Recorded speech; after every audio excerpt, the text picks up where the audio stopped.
It was unique to this operation, very unique to it. There was a lot of environmental things developed. At the Beacon Herald, we were always involved in doing something.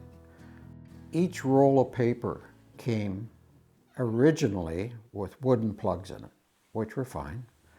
Then they switched to metal plugs, which again were recyclable. The wood was thrown away or burnt in somebody's fireplace. Then they started putting in plastic plugs in, and what that does is it keeps the roll that the paper is wound on. It's like your toilet roll, and you put plastic plugs in the end of it, and it keeps it from collapsing. There were a lot of those. There were tons and tons and tons of them.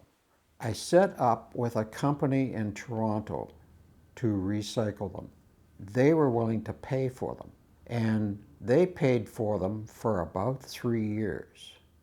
They sent them back to the mills because they were supplying the mills. The newspaper was well aware of things that needed to be done, and there was a lot of waste paper. I am not sure at the time that we were running the lead printing just what exactly was happening to all the paper. But I knew very quickly it changed so that they sold waste paper once the paper mills had a use for it. And the paper mills were requesting it. In fact, they were getting it collected by some of the companies in the area. Ink, if it became unused for some reason, it was being reformulated by the ink companies. They were coming up with making blues and reds into black or something like that that could be used up on the presses. Because the linotypes were casting lines of lead, they recycled it by melting it down, and then you had to pour lead, what we called pigs. It was a casting about 2 feet long and about 3.5 inches in diameter. And they hung that in the machine. Each linotype machine had to have those pigs put in it.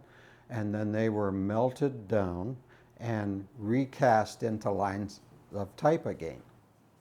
From almost the time that we increased the size of the offset press that was in the commercial division, from about a year after it came in, we were recycling oil from then on. So there was at least 30 years or more of the same oil from beginning to end. And it was very simple to do.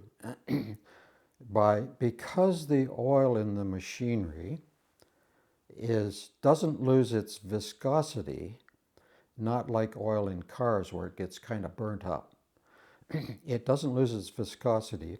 What happens is it gets dirty, and all you have to do is take the dirt back out of it and do a special fine filtering of it.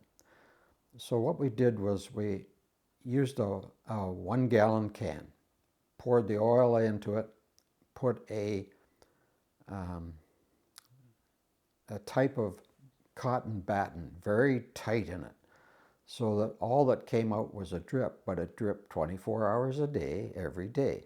And that oil was just perfectly clean. And we'd run it for years and years on the presses. So we knew it was good and we knew it worked well. Aluminum plates were recycled. They were actually quite reusable. Scrap dealers that would come by and pick up those aluminum plates, and they bought them, so they were worth money. Film was developed in chemistry, of course. The chemistry we could take the silver back out of. The film was picked up in later years, and they had a way of getting the silver off the film, and it was reused too.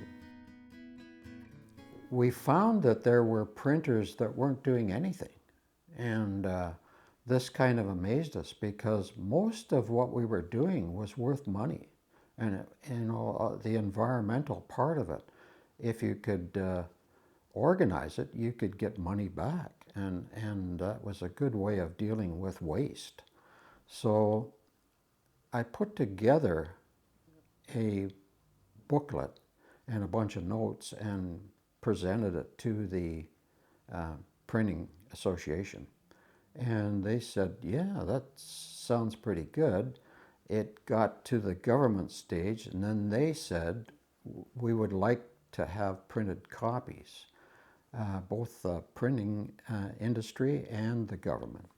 So I went to the owner of the company and said, is it all right if I do this? You know, we've been showing people how to make money from, and we're their competitors as well, but we've been showing people how to make money from waste. And he said, oh yeah, go ahead. So we printed up the booklet, and it was distributed across Canada to whoever wanted it. The Empty Trash Can was the name of the disc and the booklet.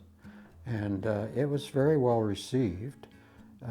What it did was it filled a lot of small businesses that had not been recycling and gave them information as to where they could go to get stuff recycled, who to call. It ran for quite a while. It was in demand until everybody kind of learned the information on that they needed. And then it just did itself in at that point. But it's still current and still, you know, if the information is still available from the people that have the discs.